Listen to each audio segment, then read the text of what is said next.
Olá, pessoal. Vamos dar continuidade à leitura do livro A Volta ao Mundo em 80 Dias, do Júlio Verne. Nós estamos agora no capítulo 3. Trava-se uma conversa que poderá custar caro a Phileas Fogg. Esse capítulo 3, gente, ele é muito importante para a história, tá?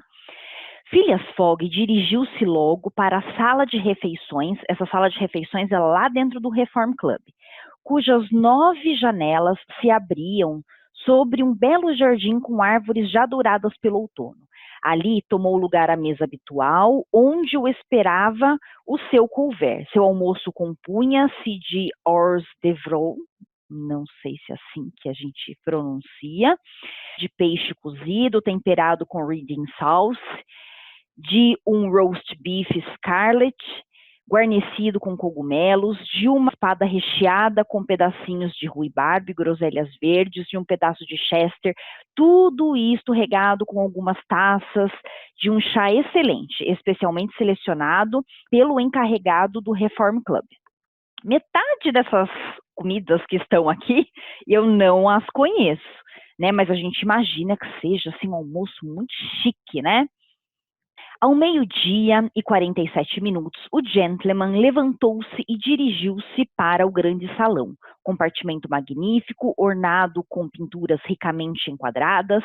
Ali, um criado entregou-lhe o Times. O Times é um jornal, ainda por abrir, e que Phileas Fogg desdobrou com uma firmeza que denotava grande hábito em tão difícil operação.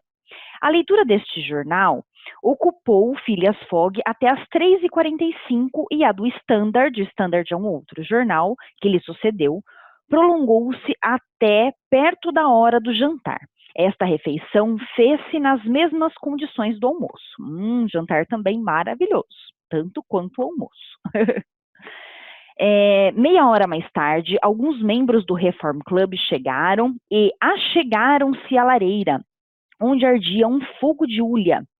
Hulha é um tipo de carvão, tá? Um carvão mineral.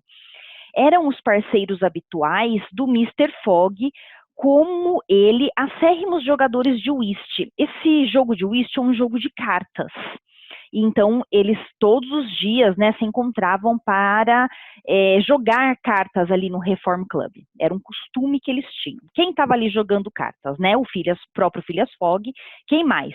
O Andrew Stuart, que era um engenheiro, o John Sullivan e o Samuel Fallentin, que eram os banqueiros.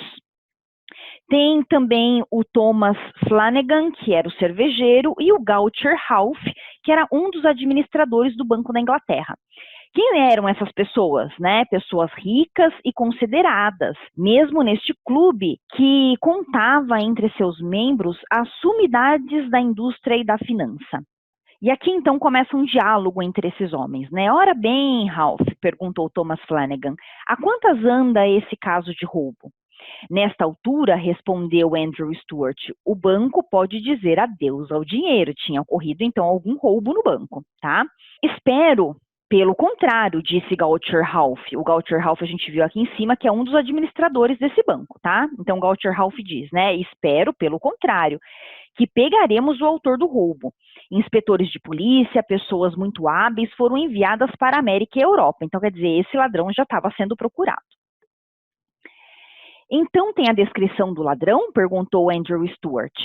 Em primeiro lugar, não é um ladrão, respondeu seriamente Gaucher Ralph. Como não é um ladrão? Um indivíduo que subtraiu 55 mil libras em papel moeda? E o Gaucher Ralph, administrador do banco, respondeu, não. É então um industrial? Né? Perguntou o John Sullivan. E aqui, em verdinho, né, entra na conversa uma pessoa que não tinha falado nada até agora. Quem que é essa pessoa? O Phileas Fogg, tá? O Phileas Fogg, então, fala assim, o Morning Chronicle assegura que é um gentleman. Quem deu esta resposta não foi outro senão Phileas Fogg, cuja cabeça emergiu por entre as ondas de papel acumulado à sua volta. Ao mesmo tempo, Phileas Fogg cumprimentou os seus colegas que lhe retribuíram o cumprimento. O fato do qual falavam, que os diversos jornais do Reino Unido discutiam com ardor, passara-se 3 dias antes, no dia 29 de setembro. Um maço de banknotes, totalizando a enorme soma de 55 mil libras, fora tirado da frente do guichê do caixa principal do Banco da Inglaterra. Então aqui ele está contando, né? O narrador está contando para nós em que data que isso aconteceu e como aconteceu esse roubo, tá bom? A quem se admirasse de que um tal roubo pudesse realizar-se com tanta facilidade, o vice-diretor Gaucher Ralph limitar-se-ia a responder que naquele exato momento o caixa estava ocupado em fazer o lançamento de uma receita de 3 shillings e 6 pence e que não se pode estar de olho em tudo. Devemos, porém, aqui observar o que torna o fato mais explicável, que este admirável estabelecimento, o Bank of England, parece importar-se ao extremo com a dignidade do público.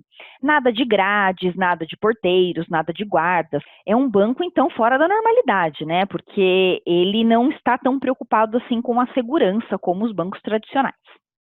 O ouro, a prata, as banknotes estão expostas livremente e, por assim dizer, à mercê do primeiro recém-chegado. Não se poderia colocar em suspeição a probidade de ninguém. Um dos melhores observadores dos costumes ingleses até conta o seguinte. Então, aqui ele vai contar, então, um fato que aconteceu lá dentro do banco. Numa das salas do banco, onde se encontrava um dia, teve a curiosidade de ver mais de perto um lingote de ouro, pesando de 7 a 8 libras, que estava exposto na mesa do caixa. Pegou o lingote, examinou-o, passou para o seu vizinho, este passou-o para um outro, e o lingote, de mão em mão, foi até o fundo de um corredor escuro, e só meia hora depois voltou ao seu lugar sem que o caixa levantasse sequer a cabeça. Olha como eles eram realmente despreocupados dentro do banco, né? Mas, em 29 de setembro, as coisas não se passaram assim. O maço de banknotes não voltou.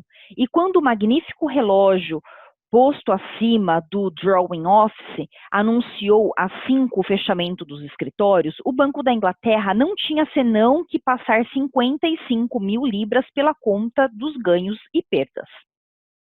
Clara e devidamente reconhecido o roubo, agentes e detetives escolhidos dentre os mais hábeis foram enviados para os principais portos, para Liverpool, para Glasgow, Havre, Suez, Brindisi, Nova York, etc., com a promessa, no caso de sucesso, de uma gratificação de 2.000 libras e 5% da quantia que fosse recuperada, esperando as informações que o inquérito imediatamente instaurado deveria fornecer. Estes inspetores tinham por missão observar escrupulosamente todos os viajantes que chegassem ou partissem. Ora, precisamente como dizia o Morning Chronicle, havia razões para se supor que o autor do roubo não fazia parte de nenhuma das associações de ladrões da Inglaterra. Durante o dia 29 de setembro, um gentleman bem apessoado, e aqui a gente vai ver então um pouquinho da descrição desse ladrão, tá? De boas maneiras, ar distinto, havia sido notado passeando pela sala dos pagamentos, teatro do roubo.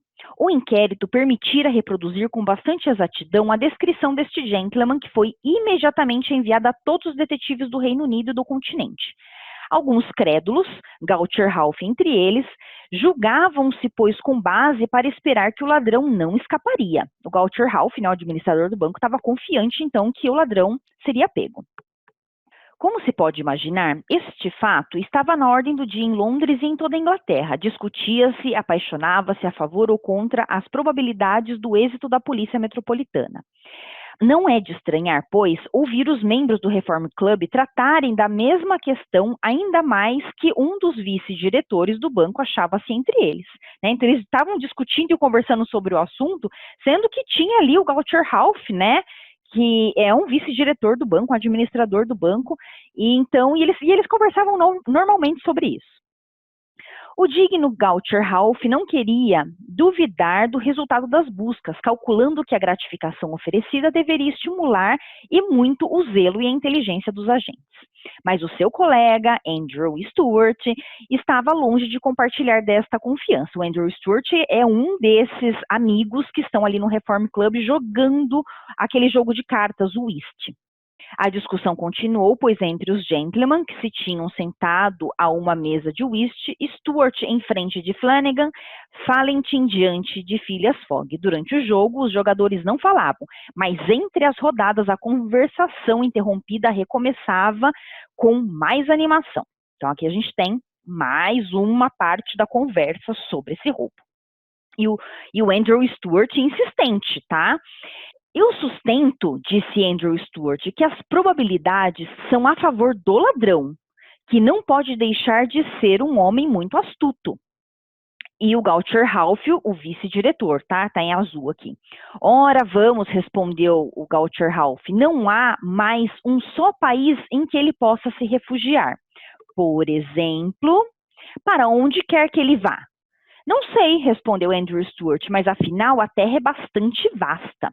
E aqui o Phileas Fogg se intromete, né, na história. Era outrora, disse a meia voz Phileas Fogg. Depois, é a sua vez de cortar, acrescentou, apresentando as cartas a Thomas Flanagan. Então ele cortou ali a conversa, né, do Andrew Stuart. Quando o Andrew Stuart disse a Terra é muito vasta, ele falou era muito vasta, né? Era outrora. E ao mesmo tempo ele quis interromper essa conversa. Vamos lá, gente, vamos continuar jogando. A discussão foi suspensa durante a rodada, mas logo o Andrew Stuart a retomou, dizendo, esse Andrew Stuart não parava, né, de provocar. Como assim outrora? A Terra, por acaso, diminuiu? E o Gaucher Ralph, então, respondeu, sem dúvida. Sou da opinião do Mr. Fogg. A Terra diminuiu, pois a percorremos agora 10 vezes mais depressa do que há 100 anos. Então, a questão não é a diminuição do tamanho da Terra, né? Que hoje, com toda a tecnologia e os meios de transportes mais evoluídos, a gente consegue percorrer a Terra com mais agilidade. E é isto o que, no caso de que nos ocupamos, tornará as buscas mais rápidas. E tornará mais fácil também a fuga do ladrão. Olha esse Stuart que não para de provocar. E o Phileas Fogg então fala, é a sua vez de jogar, senhor Stuart. Então o Phileas Fogg quer jogar, né? Ele quer parar com aquela conversa. Mas o incrédulo Stuart não estava convencido e a partida concluída, ele continuou mais uma vez. É preciso confessar, senhor Ralph, retomou, que achou um modo engraçado de dizer que a Terra diminuiu, porque atualmente se faz a sua volta, né, na Terra em 3 meses, o Stuart disse. E o Mr. Fogg falou assim, em 80 dias. E aí a gente começa a ver, né, o porquê que o título do livro é A Volta ao Mundo em 80 Dias. Bem, então foi apresentado aqui para eles, né, uma escala de que se ele saísse de Londres, fosse para Suez, pelo Monte Cenis, Brindisi, Rails e Paquetes, aqui, né, essa parte aqui está descrevendo o meio de transporte, tá? Em quantos dias ele faria cada um desses trajetos. E somando todos esses trajetos, chegaria num total de 80 dias. Sim, 80 dias, exclamou Andrew Stuart, que por distração cortou um trunfo, mas daí ele continuou falando, né? É claro, né, que a gente consegue fazer a volta ao mundo em 80 dias, mas sem incluir o mau tempo, os ventos contrários, os naufrágios e tudo mais que pode acontecer, né, em uma viagem. E o Phileas Fogg disse, tudo incluído. Mesmo se os hindus ou os índios levantarem os rails são os trilhos do trem, né? Se eles, então, pararem os trens, se eles roubarem os carros, se escalpelarem os viajantes, nossa, como esse Andrew Stuart é trágico, né? E o Phileas Fogg responde, tudo isso incluído. Andrew Stuart, a quem tocava a vez de dar, embaralhou as cartas, dizendo, dar as cartas. Teoricamente, tem razão, Sr. Fogg, mas na prática também, Sr. Stuart. Bem que gostaria de ver. Depende só do senhor. Partamos juntos. Deus me livre, exclamou Stuart, mas bem que apostaria 4.000 libras que uma tal viagem feita nessas condições é impossível. Muito possível, pelo contrário, respondeu Mr. Fogg. Pois então faça. A volta ao mundo em 80 dias? Sim. Adoraria. Quando? Em seguida. E o Stuart fala, é loucura. Ele já começava a se incomodar, né, com essa insistência do Phileas Fogg e disse, basta, vamos jogar. Então, torne a dar as cartas, respondeu o Phileas Fogg. O Andrew Stuart retomou as cartas com a mão febril, depois, súbito, colocando-as sobre a mesa, ele disse, né? Bem, sim, Sr. Fogg, disse. Sim, aposto 4.000 libras. Daí, então, um outro, o Fallentin, interrompeu essa loucura, né, de fazer essa aposta para fazer a volta ao mundo em 80 dias. Meu caro Stuart, disse Fallentin, acalme-se, isto não é a sério. E o Stuart, quando digo aposto, é sempre a sério. Veja, disse Mr. Fogg, depois voltando-se para os seus colegas, tenho 20.000 libras depositadas no Baring. Arriscava-as de bom grado. Quer dizer, já está aumentando a aposta de 4.000 libras para 20.000 libras, né? 20.000 libras, exclamou, 20.000 libras que uma demora imprevista pode fazê-lo perder. O imprevisto não existe, respondeu simplesmente Phileas Fogg. Nossa, essa conversa está ficando tensa. Mas, para não ultrapassar, é preciso saltar matematicamente dos railways para os paquetes e dos paquetes para as estradas de ferro. E o Phileas Fogg, saltarei matematicamente. A gente já sabe, né, nos primeiros capítulos, que o Phileas Fogg, ele faz as coisas todas muito bem cronometradas. Está brincando. Um bom inglês não brinca jamais quando se trata de uma coisa tão séria quanto uma aposta, respondeu Phileas Fogg. Eu aposto 20.000 libras contra quem quiser que farei a volta ao mundo em 80 dias ou menos, ou seja, 1.920 horas ou 115.200 minutos. Aceitam? Nossa, o Phileas Fogg estava decidido, hein? Isso porque ele não era de aventuras. Vocês lembram da descrição dos primeiros capítulos? O Phileas Fogg não gostava de aventuras, não. E aqui, gente, eu não coloquei cor porque todos, né, responderam em coro. Aceitamos, todos eles, né, falaram aceitamos. E o Phileas Fogg continuou. Bom, o trem para Dover parte às 8h45. Tomá-lo-ei. Esta noite mesmo? Perguntou Stuart. Esta noite mesmo, respondeu Phileas Fogg. Portanto, acrescentou ele, consultando o calendário de bolso, já que hoje é quarta-feira, 2 de outubro, deverei estar de volta a Londres, a este mesmo salão do Reform Club, no sábado, 21 de dezembro, às 8h45 da noite. Caso contrário, as 20.000 libras depositadas atualmente no meu crédito com os irmãos Baring lhes pertencerão de fato e de direito, senhores. Eis aqui um cheque de tal soma.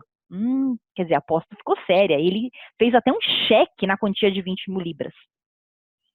Um contrato particular de aposta foi feito e assinado na hora pelos 6 interessados. Phileas Fogg tinha permanecido frio. Não tinha certamente apostado para ganhar e só arriscava as 20.000 libras, metade da sua fortuna. Então a gente imagina que ele tem, né, depositado no banco 40.000 libras. Porque previa que poderia ter que despender a outra metade na realização deste difícil, para não dizer inexecutável projeto. Quanto aos seus adversários, eles pareciam comovidos, não por causa da quantia em jogo, mas porque tinham certo escrúpulo de lutar em tais condições. Soaram 7 horas, ofereceram a Mr. Fogg suspender o whist para que ele pudesse fazer os seus preparativos de partida. E o Phileas Fogg respondeu, estou sempre preparado. E continuou, né? O trunfo é de copas, disse ele. A sua vez de jogar, senhor Stuart. Ele estava tão calmo com essa aposta que continuou o jogo. E aqui finalizamos o capítulo 3. Vocês estão gostando, gente? É um livro muito, muito interessante e muito gostoso. E a partir de agora, a história vai ficar cada vez mais emocionante. Porque agora tem uma aposta. E a gente vai ver, então, a preparação e a ida do Phileas Fogg para essa aventura. Então é isso, gente. Até o próximo capítulo. Tchau, tchau.